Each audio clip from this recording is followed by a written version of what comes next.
Guys, welcome to Be Banker. स्वागत है आपका आज की क्लास में। आज की वीडियो में मैं हूं प्रीति मैम और आज मैं लेकर के आ गई हूं आपके लिए एक और नई जबरदस्त वाली क्लास। क्या होने वाली है आज की क्लास, चलिए जल्दी से जान लेते हैं।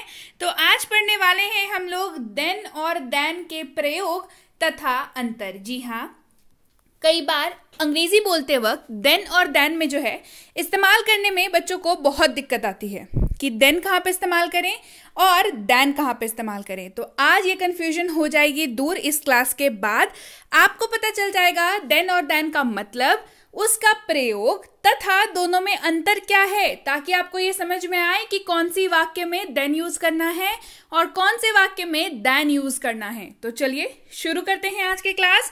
उसके पहले अगर चैनल पर नए हैं, पहली बार इस क्लास को देख रहे हैं, तो जल्दी से कर लीजिए चैनल को सब्सक्राइब करते वक्त बेल आइकॉन दबाना बिल्कुल मत भूलिएगा, ताकि जब भी हमारी कोई नई क्लास आए सबसे पहले आपको पता लग जाए। आप सीधे सीधे हमसे जुड़ सकते हैं इस व्हाट्सएप नंबर के जरिए हमारी बुक्स, हमारी ई बुक्स, हमारी पेड कोर्सेज के बारे में जानने के लिए। साथ ही साथ ये वाली क्लास, इसके जैसी ढेरों क्लास डायरेक्टली अपने मोबाइल तक पाने के लिए आप कर सकते हैं हमें किसी भी सोशल मीडिया साइट्स पर फॉलो। तो चलिए शुरू करें आज की क्लास। सबसे पहले जानते हैं देन और देन का मतलब क्या होता है। देन का मतलब होता है, देन का इस्तेमाल आप जो है किसी भी ऐसे वाक्य में जब ये शब्द इस्तेमाल हो रहे हों, जैसे कि फिर, तभी, तब, तो, इस तरीके के शब्द अगर इस्तेमाल हो रहे हो किसी वाक्य में, तो आप उस वाक्य में देन का इस्तेमाल कर सकते हैं। याद रखिए THEN, देन का इस्तेमाल आप ऐसे वाक्यों में कर सकते हैं जहां पे फिर, तभी, तब या तो जैसे शब्दों का इस्तेमाल हो रहा है। लेकिन देन का इस्तेमाल फिर कहां करेंगे? देन का प्रयोग दो व्यक्ति, वस्तुओं या किसी अन्य चीजों की तुलना के लिए किया जाता है। याद रखिए देन का इस्तेमाल हमेशा तुलना के लिए होगा। कैसे?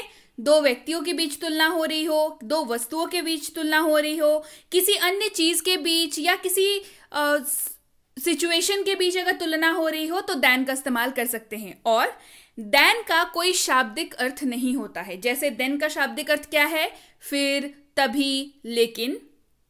THAN, देन का इस्तेमाल तुलना के लिए होता है और शाब्दिक अर्थ इसका नहीं होता है। क्लियर है? चलिए तो शुरू करें, जान लेते हैं ढेर सारे एग्जाम्पल्स के साथ देन और देन का प्रयोग और अंतर। सबसे पहले देन पर आधारित वाक्यों को देखते हैं। सी यू देन, फिर मिलते हैं। सी यू देन, फिर मिलते हैं। See you then. I will see you then, आपसे तभी मुलाकात होगी। I will see you then, आपसे तभी मुलाकात होगी। I will see you then.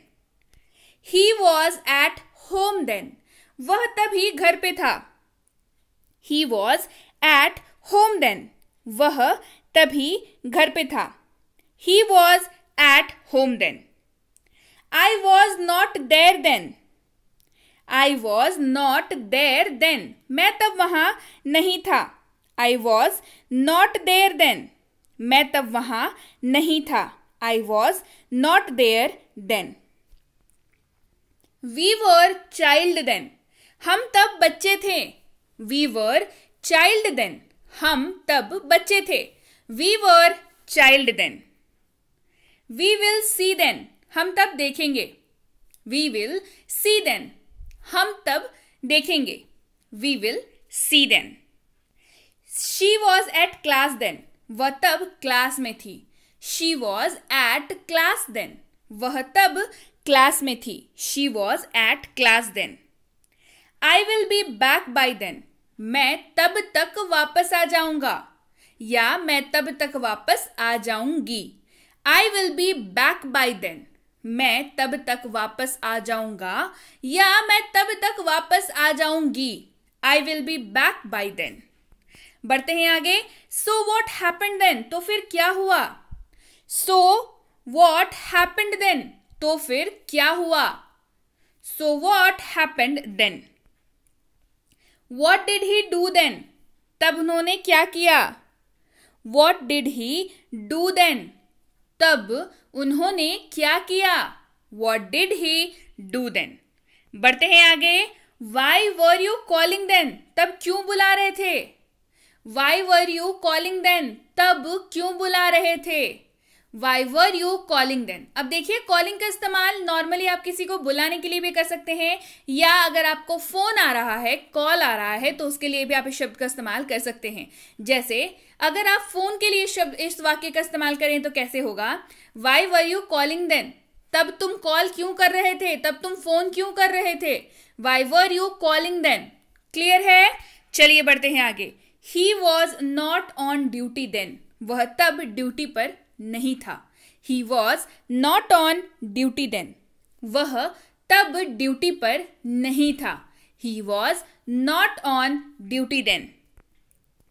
If not now then when, अभी नहीं तो कभी नहीं। If not now then when, अभी नहीं तो कभी नहीं। If not now then when. बढ़ते हैं आगे। दे वर अग्रीड देन, वे तब सहमत थे। दे वर अग्रीड देन, वे तब सहमत थे। They were agreed then. I don't know him then, मैं तब उसे नहीं जानता था। I did not know them then, मैं तब उसे नहीं जानता था। I did not know them then, मैं तब उसे नहीं जानता था। क्लियर है? चलिए बढ़े आगे और जान लेते हैं देन पर आधारित वाक्य। THAN, देन पर आधारित वाक्य, जिसका इस्तेमाल तुलना के लिए होता है और शाब्दिक अर्थ इसका नहीं होता है। चलिए देखें कैसे तुलना के लिए इसका इस्तेमाल कर सकते हैं। It is better than that, यह उससे बेहतर है। मान के चलिए आपने कोई नया फोन खरीदा, अपना पुराना फोन आपने यूज करना बंद कर दिया और कोई नया फोन खरीदा, आपने उसको इस्तेमाल किया, आपको बहुत अच्छा लगा। आपसे किसी ने पूछा कि आपका पुराना फोन अच्छा था या नया, तो आप क्या जवाब देंगे? ये उससे बेहतर है, मतलब ये पुराने वाले फोन से बेहतर है, ये उससे बेहतर है। It is better than that. क्या कर रहे हैं यहाँ पे? पुराने फोन और नए फोन की आप तुलना कर रहे हैं, है ना, कि उस वाले से ये बेहतर है। It is better than that, यह उससे बेहतर है। क्लियर? बढ़ते हैं आगे। She is faster than him, वह उससे तेज है। She is faster than him, वह उससे तेज है। अब देखिए यहाँ पे शी का कंपेयर हो रहा है हिम से, यानी कि शी किसी लड़की के बारे में आप बात कर रहे हैं और हिम यानी कि किसी लड़के के बारे में बात कर रहे हैं। क्या बोल रहे हैं? She is faster than him, वह उससे तेज है, मतलब वो जो लड़की है वो उस लड़के से क्या है? तेज है। हो सकता है दोनों रेस लगा रहे हो, तो वो उससे तेज है। She is faster than him. Clear? बढ़ते हैं आगे। I have more than that, मेरे पास इससे ज्यादा है। बच्चों को बात करते हुए देखा है, दो बच्चों के पास चॉकलेट हो तो वो क्या बोलेंगे? मेरे पास इतनी चॉकलेट है। दूसरा बोला मेरे पास उससे ज्यादा है। I have more than that, मेरे पास इससे ज्यादा है। मतलब किससे ज्यादा है? जो दूसरे वाले बच्चे के पास चॉकलेट्स हैं उससे इस वाले बच्चे के पास चॉकलेट जो है वो ज्यादा है। Number of pieces, number of quantity जो है वो ज्यादा है। I have more than that. Clear? बढ़ते हैं आगे। She is older than him, वह उससे बड़ी है। She is older than him, वह उससे बड़ी है। कोई दीदी है, उसका छोटा भाई है, तो क्या है? दीदी जो है अपने भाई से बड़ी है ना। She is older than him. We are better than them, हम उनसे बेहतर हैं। क्रिकेट की टीम है स्कूल वाली, तो हर टीम अपने आप को क्या समझता है? हम उनसे बेहतर हैं। We are better than them, हम उनसे बेहतर हैं। We are better than them. She is braver than her, वो उससे ज्यादा बहादुर है। यहाँ पे दो लड़कियों की ही कंपैरिजन हो रही है। शी इज ब्रेवर देन हर, हर का इस्तेमाल लड़कियों के लिए होता है और शी का भी इस्तेमाल लड़कियों के लिए होता है। तो शी इज ब्रेवर, ब्रेवर मतलब बहादुर, ब्रेव मतलब बहादुर। शी इज ब्रेवर देन हम, और यहाँ देन हर, ब्रेवर। जब भी ब्रेव का ब्रेवर हो गया मतलब ये तुलना के लिए ही इस्तेमाल होगा। ब्रेवर एक, जब ब्रेव में आर लग गया बन गया ब्रेवर, तो ये शब्द जो है वो तुलना के लिए ही इस्तेमाल होता है। इसी वजह से इस्तेमाल हुआ है देन के साथ। शी इज ब्रेवर देन हर, वह उससे ज्यादा बहादुर है। I will study more than that, मैं इससे ज्यादा पढ़ाई करूंगा। आपने पढ़ाई की, रिजल्ट आपको जैसा चाहिए था वैसा नहीं आया, तो क्या बोलते हैं? I will study more than that, मैं इस बार से ज्यादा मेहनत करूंगा, मैं इस बार से ज्यादा पढ़ाई करूंगा। I will study more than that. आगे बढ़ते हैं। The fan is faster than earlier was, ये पंखा पहले के मुकाबले तेज है। आपके घर का पंखा खराब हो गया, आपने उसको ठीक कराया और वो तेज घूमने लगा, तो क्या बोलते हैं, अरे पहले से तेज हो गया है, यह पंखा पहले के मुकाबले तेज है। This fan is faster than earlier was, मतलब ये पहले जितना तेज था उससे ज्यादा तेज हो गया है ना। This fan is faster than earlier. We need more than them, हमें उनसे ज्यादा की जरूरत है। We need more than them, हमें उनसे ज्यादा की जरूरत है। We need more than them. She is tougher than she looks, वो जितना दिखती है उससे ज्यादा सख्त है। मेरी मम्मी जितना दिखती है उससे ज्यादा सख्त है, ऐसी बातें करते हैं ना दोस्तों में। She is tougher than she looks, मतलब जितनी वो सख्त दिखती है उससे ज्यादा है। She is tougher than she looks, या किसी टीचर के बारे में कि वो मैम जो है बहुत सख्त है, बहुत ज्यादा डांटती है, बहुत मारती है, होमवर्क नहीं करके आता है तो बहुत डांटती है। She is tougher than she looks. They are smarter than us, वे हमसे ज्यादा होशियार है। They are smarter than us, वे हमसे ज्यादा होशियार हैं। They are smarter than us. Rita is taller than Rani, यहाँ पे रीता और रानी की कंपैरिजन हो रही है कि रीता जो है वो रानी से लंबी है। रीता इज टॉलर देन रानी, रीता रानी से लंबी है। रीता इज टॉलर देन रानी।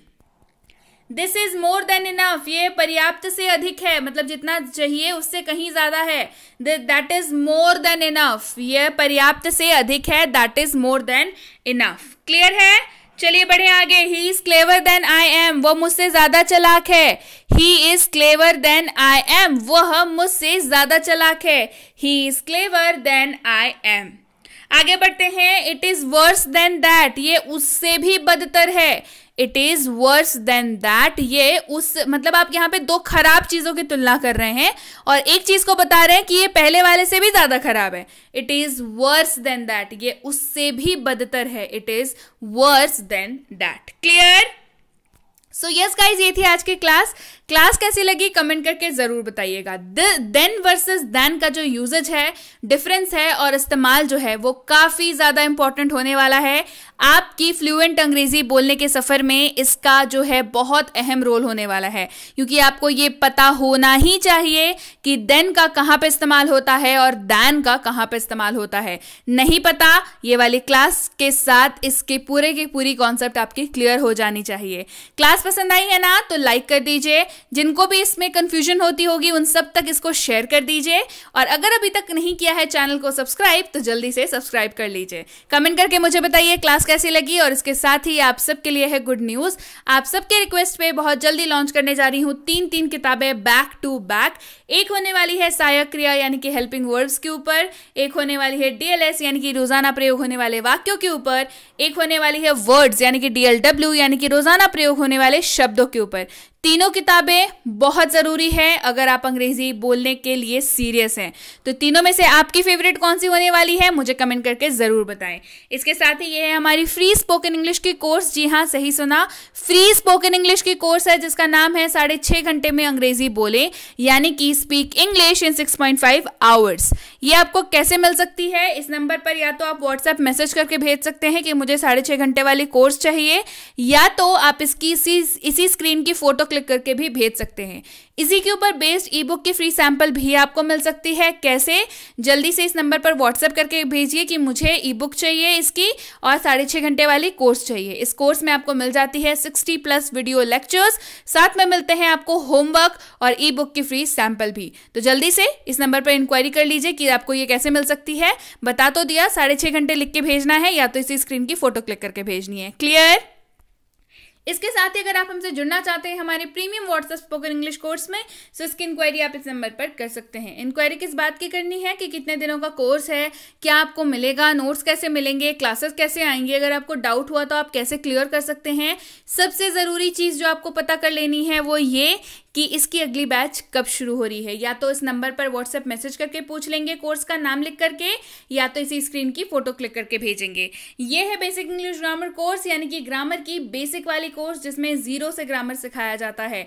जी हाँ, इसमें आपको 0 से लेकर के बेसिक्स आपके पूरे क्लियर कर दिए जाते हैं ताकि आप एडवांस ग्रामर सीखने के लिए पूरी तरीके से तैयार हो जाएं। इसकी इंक्वायरी भी आप इस नंबर पर कर सकते हैं, या तो स्क्रीन पे आ रही फोटो को क्लिक करके कर सकते हैं। ये पूछना बिल्कुल मत भूलिएगा कि इसकी अगली बैच कब शुरू हो रही है। और ये है basic English grammar for kids. अब भाई बच्चों को ग्रामर सिखाना बच्चों का खेल नहीं होता, लेकिन अभी आसान है क्योंकि बी बैंकर लेकर के आया है basic English grammar for kids, जो कि है एक साइकोलॉजिकली डिजाइन कोर्स जिसमें बच्चों को खेल खेल में ग्रामर सिखा दिया जाता है। उनको मजा आता है तो उनका अटेंशन जो है वो बना रहता है और वो आराम से सीख जाते हैं। इसकी इंक्वायरी भी आप इस नंबर पर कर सकते हैं। और अगर आप स्कूल जाते हैं या आपके बच्चे स्कूल जाते हैं, आप किसी भी क्लास में पढ़ते हो, आप किसी भी स्कूल में पढ़ते हो, आप किसी भी बोर्ड के स्टूडेंट हो, तो ये कोर्स बिल्कुल आपके लिए है। अंग्रेजी के पेपर में राइटिंग सेक्शन और ग्रामर सेक्शन, अगर आपको भी लगता है कि इनमें मार्क्स नहीं स्कोर कर सकते हैं तो ये कोर्स बिल्कुल आपके लिए है। आपकी चाहे हो राइटिंग सेक्शन यानी कि debate writing, essay writing, letter writing, notice writing, letter to editor and what not, ये सारी चीजें इसमें आपको कराई जाती हैं। साथ ही कराया जाता है ग्रामर भी, जो कि हेल्पफुल है हर तरीके से, चाहे आप आरसी सॉल्व कर रहे हो, चाहे आप ग्रामर का क्वेश्चंस बना रहे हो, चाहे राइटिंग सेक्शन हो या हो आपका लिटरेचर। ग्रामर तो इन सब जगह पे इस्तेमाल होता है, तो ये कोर्स बेहद बेनिफिशियल है अगर आपको भी लगता है कि अंग्रेजी में मार्क्स स्कोर करना काफी मुश्किल है। तो इस नंबर पर इंक्वायरी करिए, पता कर लीजिए कि अंग्रेजी में मार्क्स ज्यादा से ज्यादा स्कोर करने वाली कोर्स की अगली बैच कब शुरू हो रही है। और अगर आप वाकई एक सीरियस एस्पिरेंट हैं और ऐसे किसी भी कॉम्पिटिटिव एग्जाम की तैयारी कर रहे हैं जिसमें अंग्रेजी पूछी जाती है, तो ये कोर्स बिल्कुल आपके लिए है। चाहे वो आपकी आरसी, चाहे हो वोकैबुलरी, चाहे हो ग्रामर, चाहे हो क्वेश्चंस, चाहे बेसिक से लेकर के एडवांस तक, ये सब कुछ इसमें आपको कराया जाता है। इसकी इंक्वायरी भी आप इस नंबर पर कर सकते हैं। इंक्वायरी करते वक्त ध्यान रखें, या तो कोर्स का नाम लेकर के इंक्वायरी भेजें या तो कोर्स की फोटो क्लिक करके इंक्वायरी भेजें, ताकि हमारे प्रतिनिधि आप तक सही समय पर सही जानकारी पहुंचा पाए। जानकारी मिलने में फिर भी 12 से 48 घंटों का वक्त लग जाता है, तो कृपया प्रतीक्षा करें। और अगर मैसेज कर दिया है तो बिल्कुल निश्चिंत हो जाएं, आपको रिप्लाई जरूर मिलेगा। Clear? So yes guys, that's it for today. Thank you so much for watching. Be with Be Banker, empowering lives through knowledge. Thank you so much for watching. Stay tuned to